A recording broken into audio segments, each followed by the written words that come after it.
What is insulin resistance? In simple terms, it is the body's defense mechanism, which occurs due to the increase in blood sugar, which is converted into glucose after the carbohydrates or starch in the food enter the body. This process takes place in the stomach and small eyes. Then this glucose is absorbed in the blood vessels here, insulin in the hungry blood. Then this sugar is taken out of the blood and taken to the cells. Here energy is made from this glucose and the body then uses this energy.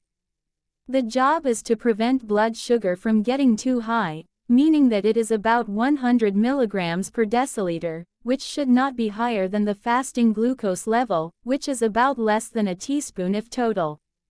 Talk about volume up build means an average person needs only so much sugar based on their activity level based on the nature of their work throughout the day. It is made as eaten in excess, more sugar is produced, and then when this extra sugar is taken to the insulin cells, the cells of the body reject it, forbid it to be taken in, and become insulin resistant.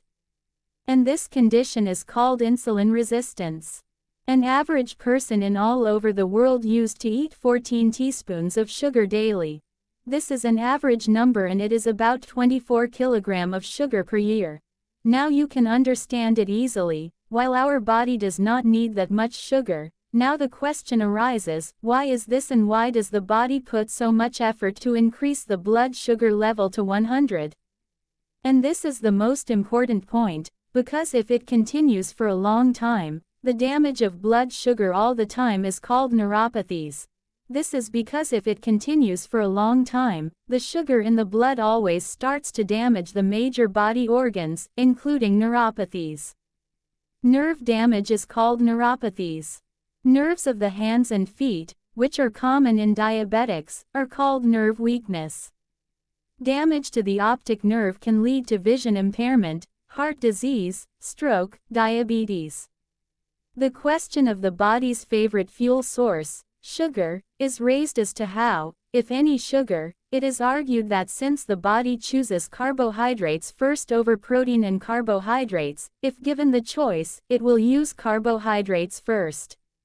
And then it goes to protein and uses that and it's a better fuel source than protein. Actually that's a myth. The truth is that the body goes after sugar first because sugar is more damaging to the body. It is not good for it to stay in the blood for a long time. As soon as there is sugar in the blood, it puts the body in an emergency situation and then it has to be disposed of first. This is the real reason. That doesn't mean the body likes sugar, it means it's dangerous, so it's replaced as soon as possible. It goes in the reserve for emergency use, which contains mostly fat. Then the energy that comes from sugar is a quick source, short term, while the stored fat is more, about 40,000 calories in a normal person.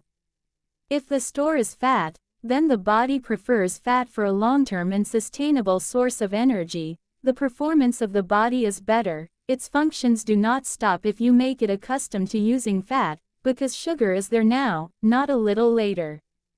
Within about half an hour to an hour, the body has to dispose of it. After a while we get hungry again, then we have to eat something for energy and then we start eating sugar in the form of breads, pasta, cereals, biscuits, flour products. Without knowing it, many people have become pre-diabetic and are standing on the threshold of diabetes. If not, it will happen tomorrow. Diabetes is increasing rapidly every year, meaning in the ranking. Number 1 is how many of us have diabetes. How many people with insulin resistance are giving another type of premium fuel source called ketones. Ketones are a byproduct of fat burning and up to 85% of the body's functions can run very efficiently on ketones. Only 15% of the body's organs need glucose. The lens of brain eye red blood cells and spawn cells in men, but here is another catch: it is stored in the body or the fat that we are taking from the diet, and if needed the protein that we are eating also takes the body glucose. If you take it, it does not need added sugar, it does not need extra sugar. The process of making glucose from fat is called gluconeogenesis, and it takes place in the liver, and the waste that is created during this process is less sugar, less oxygen. It seems to be less stressful for the body, so the recap of this video is that in the insulin generation, a detoxify is harmonic and sugar toxic. Insulin resistance is the body's defense mechanism against extra sugar. The insulin hormone stops working in the body, due to which the sugar in the blood remains high and eventually diabetes can occur. I hope this information will be useful for you. Thank you so much for watching. If you like this information, please hit like, subscribe and share button.